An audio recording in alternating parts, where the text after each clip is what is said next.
Hello, welcome to this first in our new series of Human Givens Ask the Expert podcasts. My name's Julia Welstead and I'm on the Human Givens team. We're running this podcast series as an opportunity for you to hear Human Givens professionals discuss mental health and emotional well-being from the point of view of their particular area of expertise. So we'll be discussing a wide range of topics over the year, ones that we feel should be openly discussed, and those which our listeners have expressed an interest in. And it's in really an effort to share and spread and promote knowledge about emotional health. So in today's podcast, we're asking our expert why self-care isn't selfish. We'll be discussing the importance of and the connections between self-care, self-esteem, confidence, and emotional well-being. And joining us today is Lee Pycroft. Now, Lee's a very highly regarded makeup artist who's painted the faces of many A-list celebrities and has collaborated with several global cosmetic brands. Lee's also trained in the Human Givens approach, and I hear has very recently passed her Human Givens diploma. So hello, Lee. It's lovely to meet you. Hi, and thank you so much for being my first HG expert for 2019. Well, And also, quick congratulations. You've just passed part 3. Is that right? I have indeed, yes, and no one was more surprised than me. Brilliant. So are you now intending to be a registered practitioner in the Human Givens approach? Yes, absolutely. So I'm planning to still keep up my connections in the beauty world. Yeah. Because, and I'll explain a bit more about that later, but also definitely, I love the Human Givens approach and how effective and rapid it can be in treating people with mental distress. So yes, definitely. Yes. Oh, fantastic. Well, I'm going to jump the gun a little bit actually, because one of the questions is how did you come across Human Givens? But let's just ask that as the first question. How did you come across it? Well, I actually heard about it in a forum, in a coaching forum that I had joined. I remember hearing someone talk about Human Givens, and the way she spoke about it, it intrigued me. So when I investigated it, I just found the whole approach and that it's so practical, effective, and non-voyeuristic and warm, and that really appealed to me. So I started sort of digging in and did a couple of courses, and then I was, absolutely hooked in. Brilliant. Oh, great. Well, look, we've received a lot of questions for you from our audience. So thank you to everyone who's submitted a question. We will try to answer as many as we can. And I've actually kind of amalgamated some that have a similar theme. So if you don't recognize your particular question, the question is there, perhaps in a different form. So let's get started. First question, Lee. You've spent years making people look beautiful on the outside, but how did that transform into you coming to realize the importance of emotional well-being and self-care? Or indeed, was that always there in your in your makeup? Excuse the pun. Well, I think what's always fascinated me, so having worked with a lot of sort of people from A-list celebrities, very high-profile people, to people who are going through significant life challenges in the vulnerable sector of society, is how a makeover would really create this sort of emotional reaction in them. And I think that when I've specifically used it in the initiative I run, where we take teams of artists into vulnerable sectors and sort of saw the impact a makeover could have, I realised that actually it wasn't so much the makeover, it was how we were impacting their emotional needs while doing the makeover that was increasing their sort of sense of emotional well-being. And so really I sort of coining the phrase in my industry of how beauty could be used as a form of self-care. And that was really where I started to think, actually, there's a lot more to this than the makeup itself. It's the emotional response underneath. And that's why I sort of suddenly really started to want to dig deeper. And ironically, at the time, when I started the initiative, I'd gone through some significant life challenges of my own. And that almost the initiative that I started in the sort of contribution within those sectors really helped me understand what had been going on with myself and about how I could help other people. And really was a healing process in and of itself, which was interesting. Yes. Oh, how fascinating. And can you give me an example when you say you took self-care to vulnerable people? Mm, Was that a mm. particular sector of society Well, or? actually, this is the interesting. When I started it, I really wanted it to be available to many different communities, rather than you have charities like Look Good, Feel Better, and they'll focus exclusively in with people who are struggling with cancer.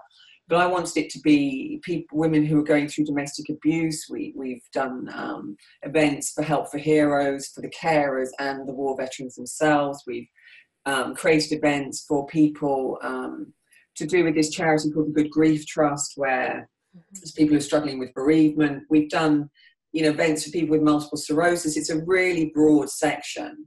And really the events, I understand now, having studied the human givens approach, how within these events we meet so many of people's emotional needs and sense of belonging and need for connection, so they understand they're not isolated.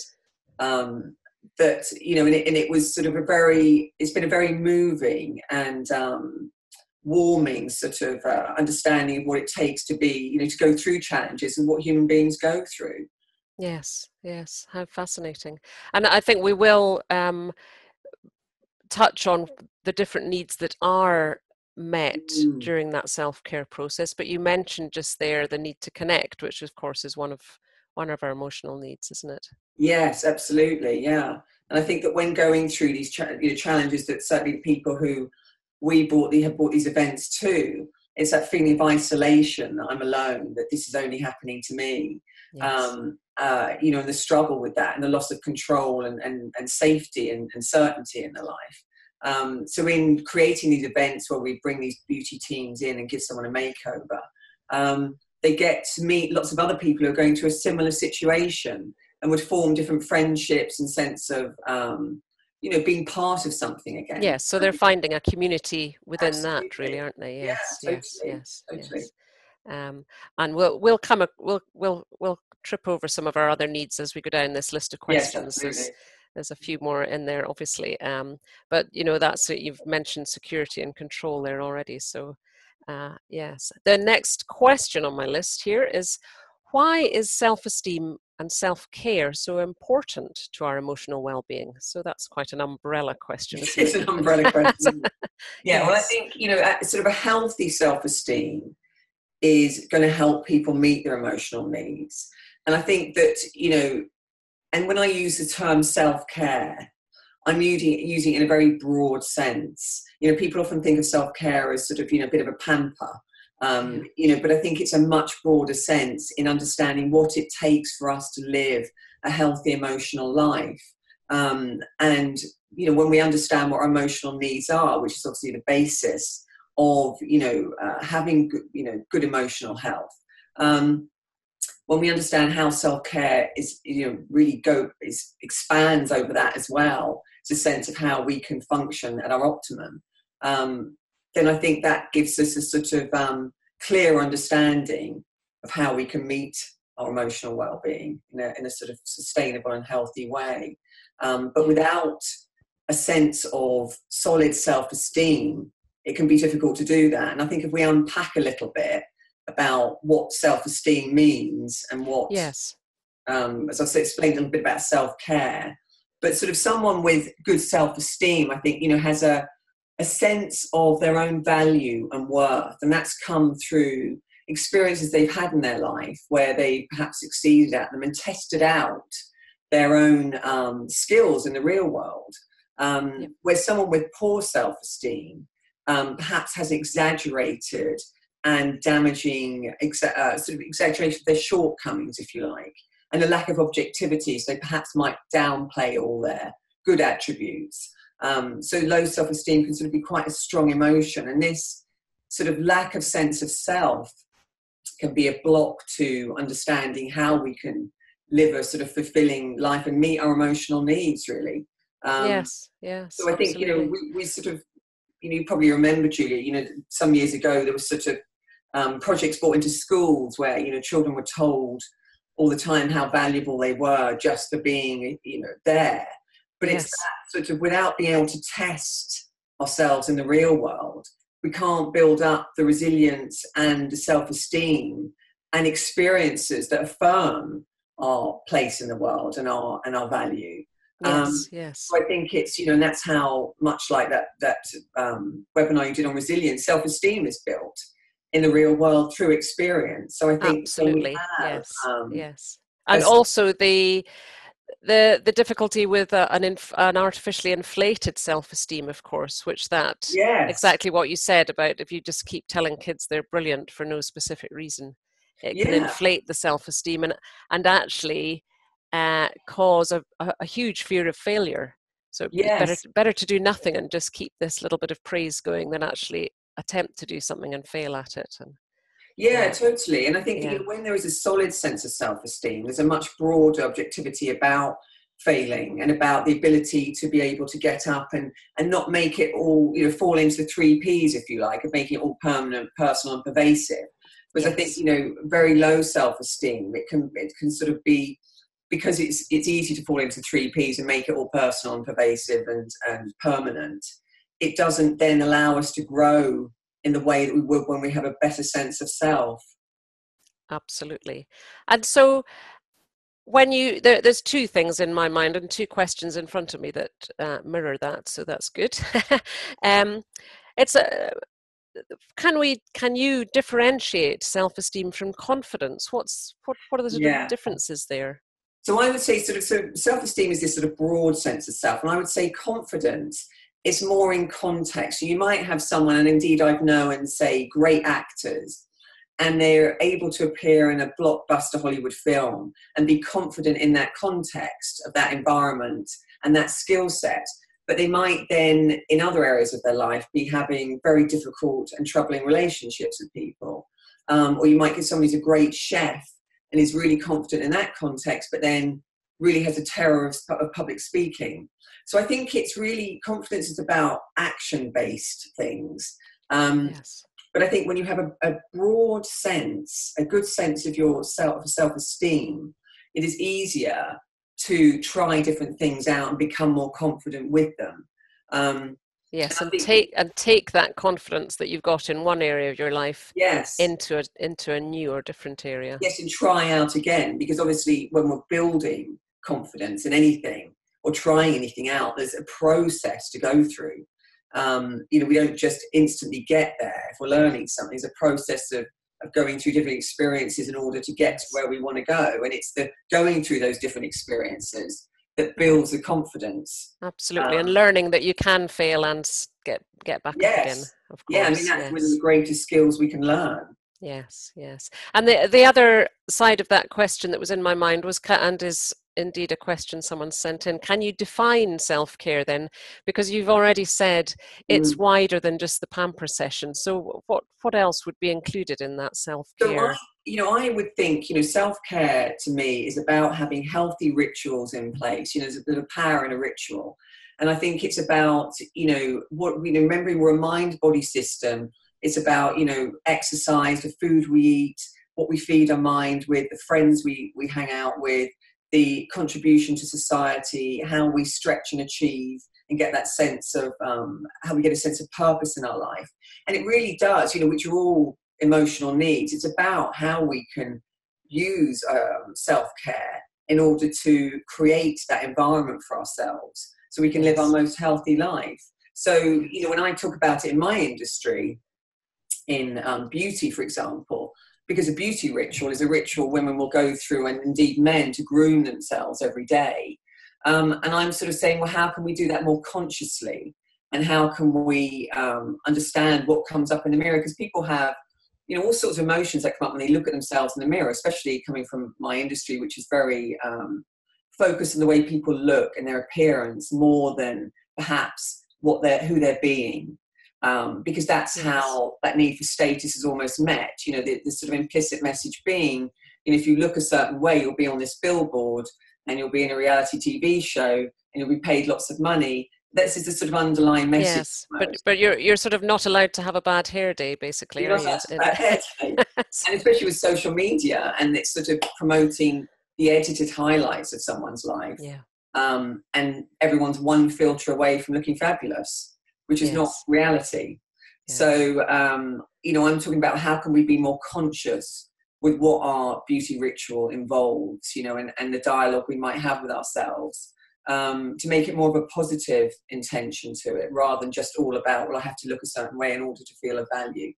Yes. In that And way. of course, the physical, the look is so important. Going back to our essential needs, the need to be connected, to be included in the group, goes right back to, when we were sort of tribes on the savannah, and we had to be part of a community to survive. So although these days it seems a bit vain to be worried about how you look, there is a very, very basic human need there to be accepted.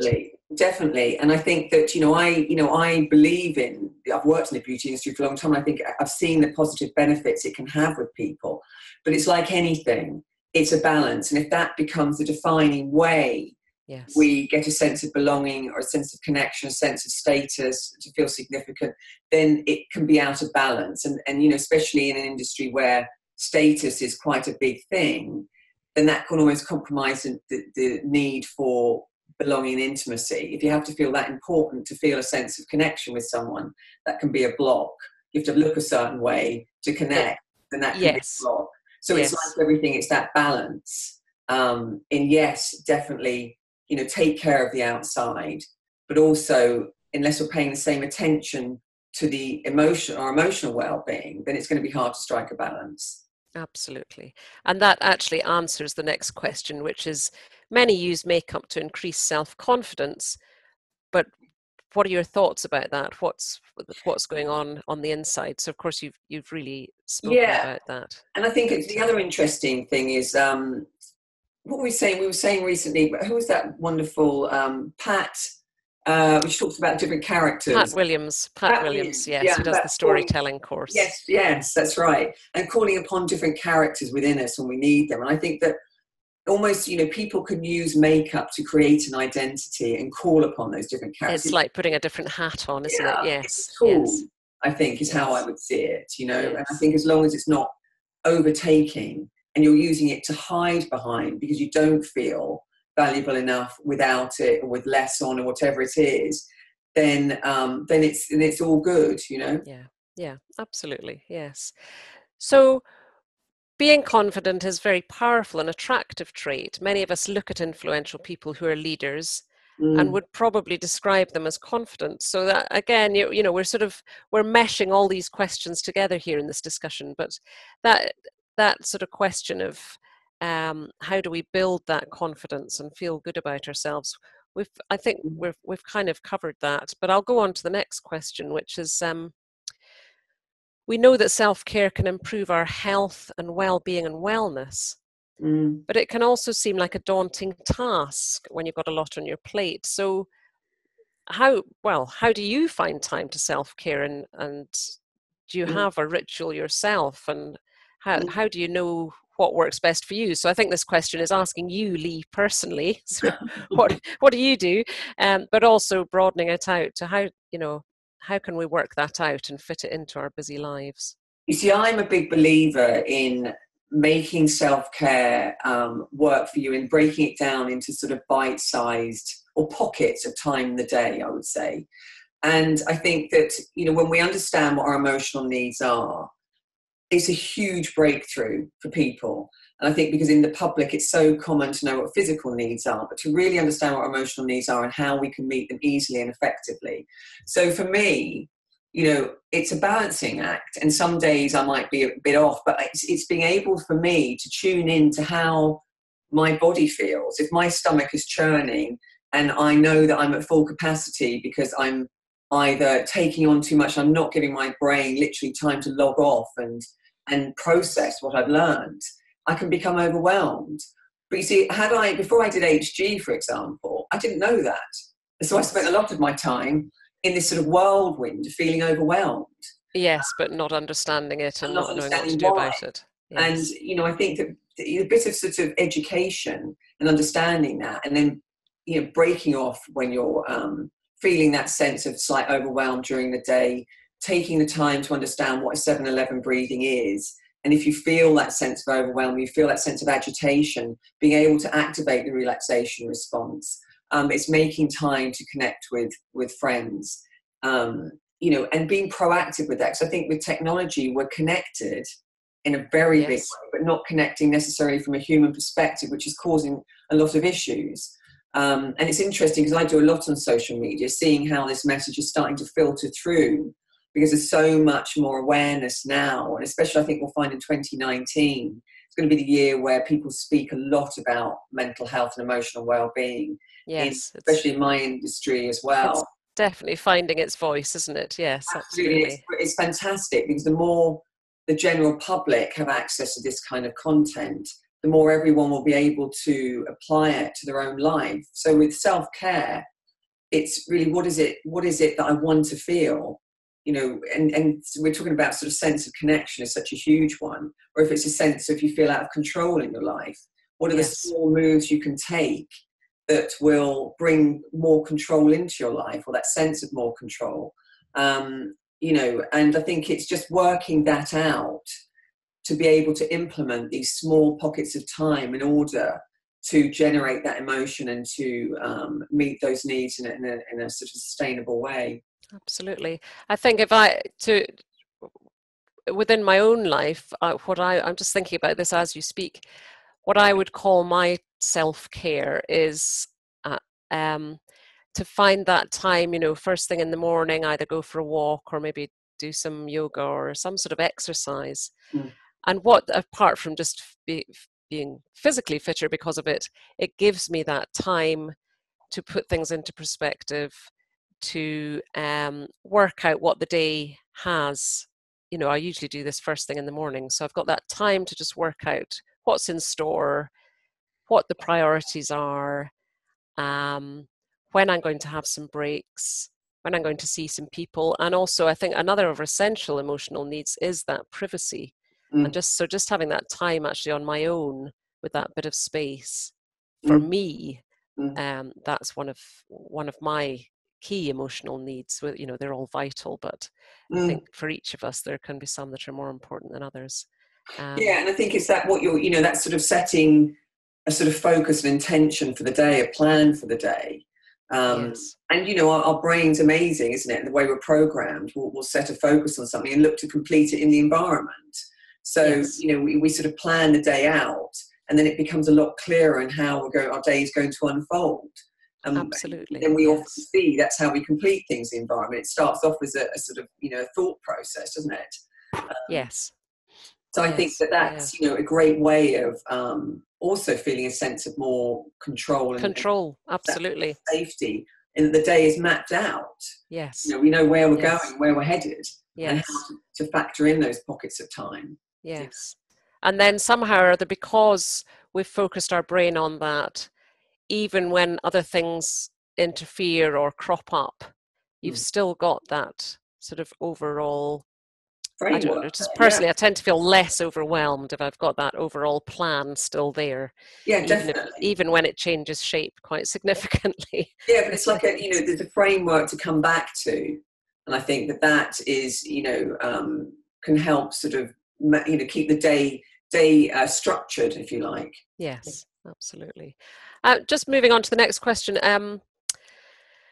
Someone has seen one of your social media articles, so talking about the social media presence that you mentioned, and this is particularly about barbers being given mental health training in a bid to reduce male suicide. So can you tell us perhaps how you might approach the subject with someone who's obviously not a psychotherapy client but is a a makeover client? How do you listen? What things do you look out for? I mean, it's a really interesting thing, actually. I've noticed that when we've also done makeovers in the sort of different charitable sectors we've worked in, when we are meeting the need for attention and meeting the need for connection and to a degree status, because someone's got our focused attention, and the power of touch, people seem to open up. It's interesting, and they'll start to talk. And it's really, for me, and I think that when they're talking about training barbers, it's listening out for key bits of information.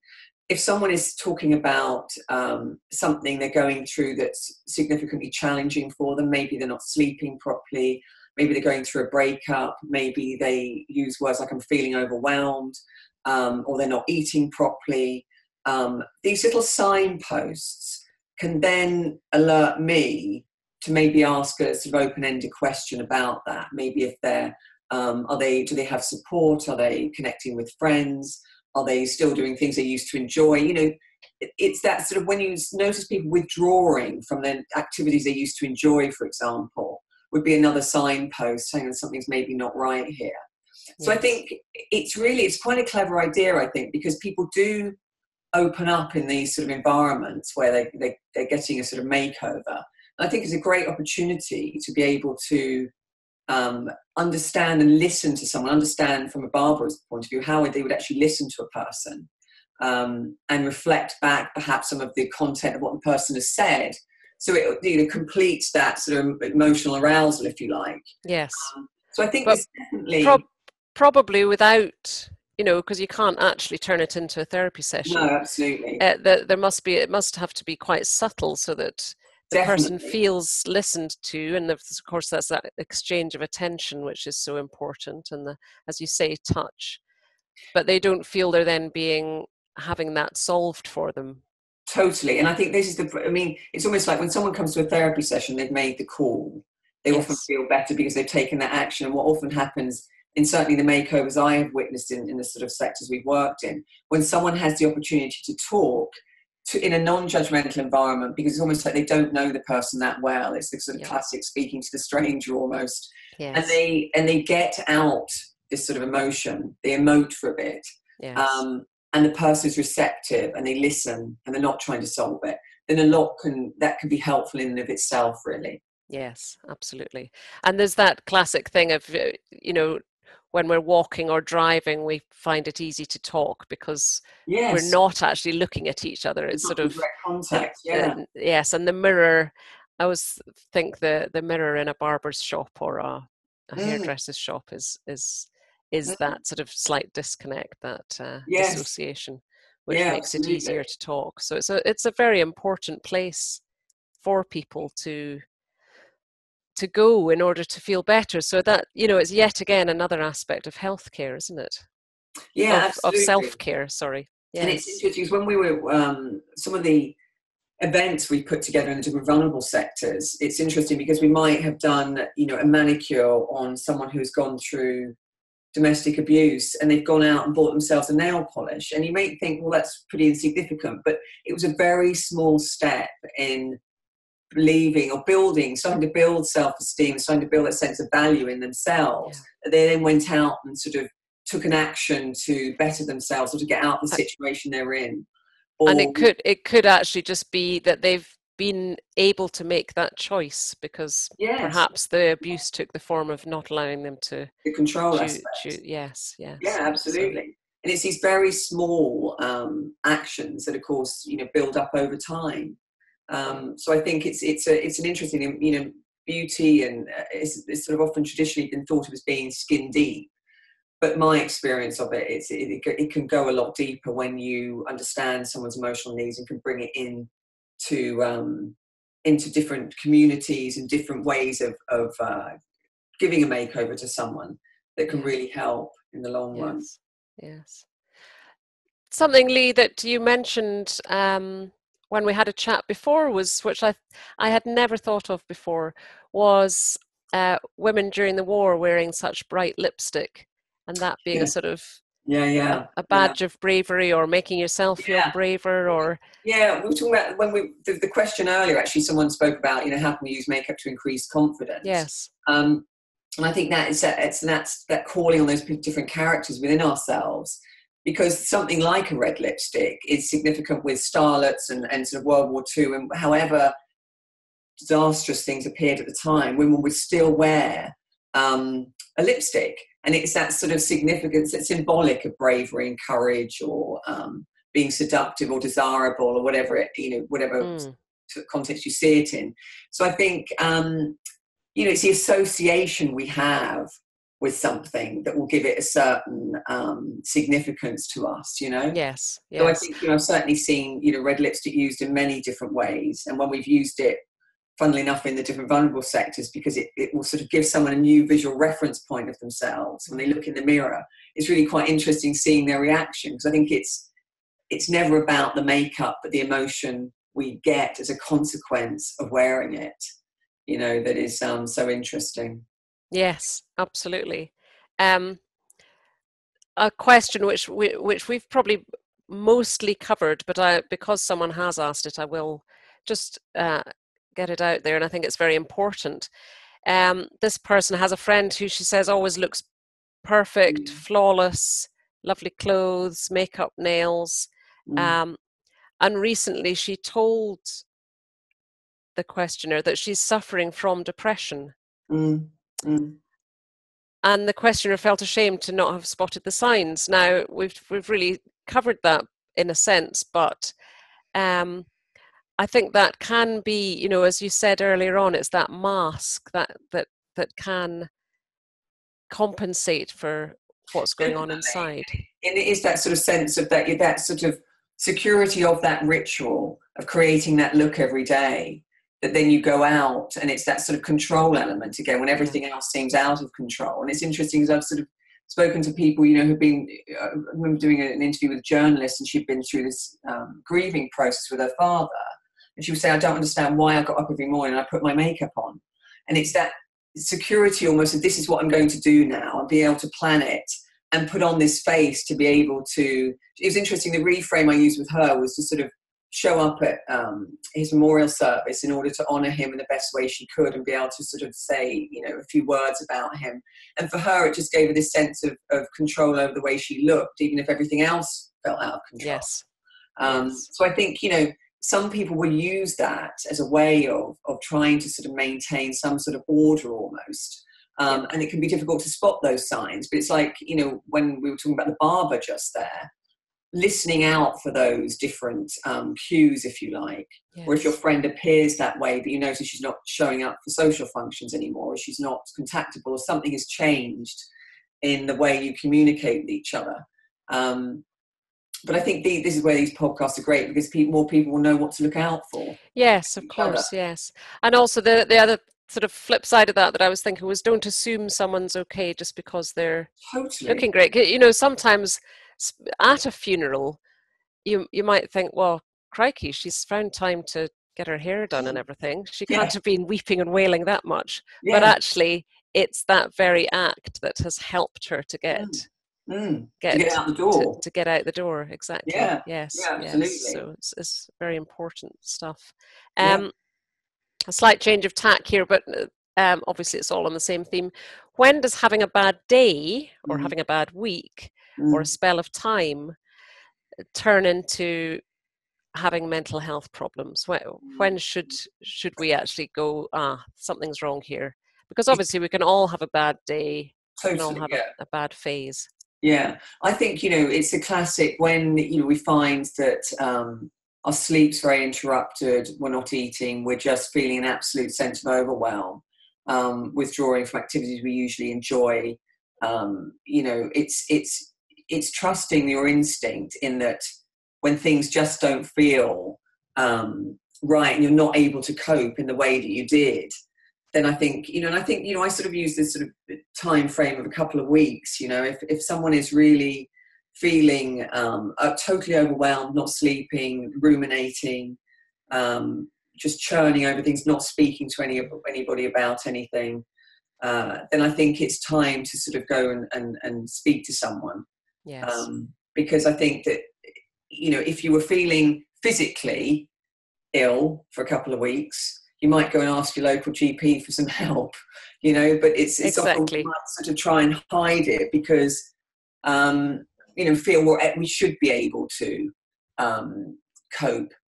But sometimes, and remember that, there's so much help available and so many great skills with effective therapists. Yes. And I think that we shouldn't feel that going to see someone has somehow tipped you into a mental health problem. It's going to see someone can prevent ongoing mental health problems, or can just make you see where you can make some changes in order to feel better.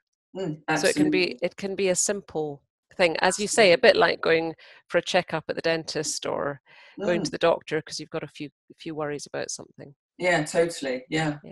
Yeah. Another slight change of subject, loneliness. Now that's been in the headlines a lot recently. And Yeah. can you maybe expand upon how self-care fits into that emotional need to give and receive attention, and how that might help someone who's experiencing loneliness?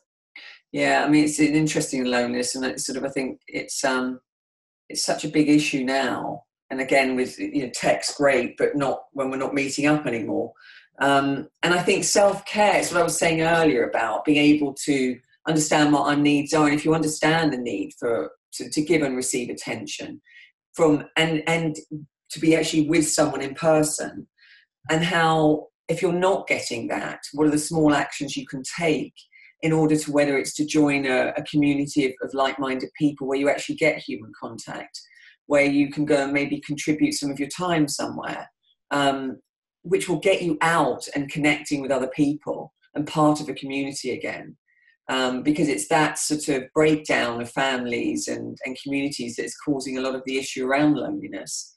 And I think understanding that essential human need of to give and receive attention is a breakthrough for anyone experiencing loneliness, in that they can understand that that is a must and think of small ways they can actually get back into the community. And the thing is with tech, we have so many different communities in terms of online and finding places. We have the resources to find those places. It's then just taking the next step and actually going to a community and being part of that, breaking it down into positive, achievable steps. Yes, because of course social media in itself can leave you feeling very lonely. As you said earlier, you're seeing people looking fantastic on their images, and that can lead to extreme loneliness. It's like having a meal but only having the starter. Yes. You never quite get the main course or dessert. There's still a hunger there. Yes, very nice. I like that. Yes.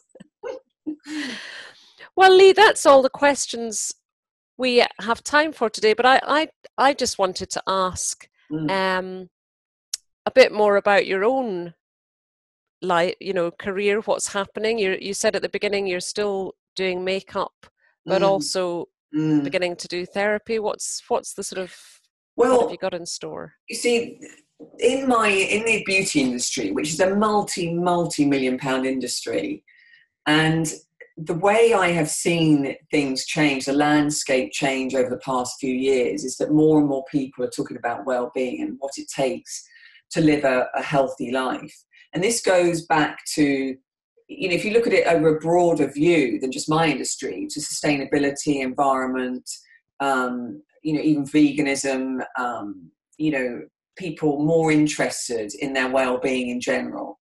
And so really what I'm looking to do is to take this, the human givens approach into the beauty industry and really weave it in with, yes, makeup is great, but this is not about the makeup. This is about how we feel about ourselves. And how we feel about ourselves is connected to our emotional well-being and our emotional needs. So really, I'm looking to lever off the platform I have in the beauty industry to spread awareness about this approach and how it can benefit people in their everyday life. Lovely. That's great. So it's really, spreading the net far and wide, and in turn, raise awareness for the approach and how effective your therapeutic treatment can be and how quick it can be in making some small adjustments to get people feeling better again. Yes. So I think the more people that can understand this and the broader the net we send out, and the better. So that's my sort of mission, is to sort of be the ambassador really, and to spread the word on the platforms that I'm already known in. Fantastic, which of course is what we like to hear from all our experts on these podcasts, is that they're taking the human givens ideas into their world, their particular field of expertise. And that's fantastic. Yes. And finally, one more question for our listeners. What's your number one top tip about self-care? My number one top tip would be about self-care is if you don't know what the emotional needs are, and you're not part of, Human Givens therapist, then I would go to the website and can they download them from the Yes, website? absolutely. And that would be on the Human Givens Institute Yes. website, which And is www.hgi.org.uk. I'll say that again just before we stop. yeah, Yeah. Yes, go so I on. would say understand what your emotional needs are and how to factor them into your life, and do a mental health check on yourself regularly and say, Yeah. where do I need to create more balance? And remember, you can't serve people from an empty cup. You need to look after yourself first in order to be able to contribute more to others. And I think it's really about, we look after it. It's like the oxygen mask metaphor, isn't it? You put it on Yes. yourself first, and then you can contribute more to those who need it. Yes. Yes. And I do think various companies over the decades have taken away from that, the sort of the classic because you deserve it, because you're worth it advertisements for self-care products. And I think that slightly misses the point, doesn't it? It's not because you deserve it and you're worth it. It's because you'll be better able to help other people if you're feeling good within yourself. Absolutely. I mean, if we're exhausted and overwhelmed, I've been a single mother for years, and when I was exhausted and overwhelmed, I couldn't parent as well. So I had to sort of put myself first and say, I need to be at my best in order to be the best mum to my kids, or to be the best provider, or whatever it might be. Yes. So I think that Yes. would be my top tip. Top tip. Brilliant. Mm-hmm. Yes. Yes. And is there anything else you would like to say, Lee, to round it up? No, I think that's. I think we've covered everything. I think we've covered a wide range of subjects there. Thank you. Yeah, thank Well, you. my thanks to everyone who's listening, and to all those for taking the time to submit questions. And of course, thank you, Lee, for taking the time to answer them. It's been really useful information and advice, and it's very interesting, and I feel sure helpful to all of us who are listening. So thank you, Lee. Thank you. Now, if you'd like to know more about the Human Givens approach to emotional health and clear thinking, we have a lot of free resources, as Lee's just mentioned, and the information is on our Human Givens website, hgi.org.uk. And the specific thing I think Lee was mentioning there was the emotional needs audit, so the ENA, and that's worth looking up. You can actually just Google emotional needs audit and it'll come up.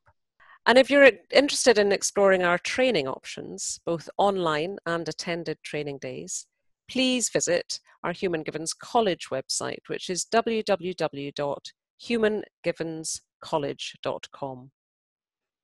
We do hope you've enjoyed our first Ask the Expert podcast.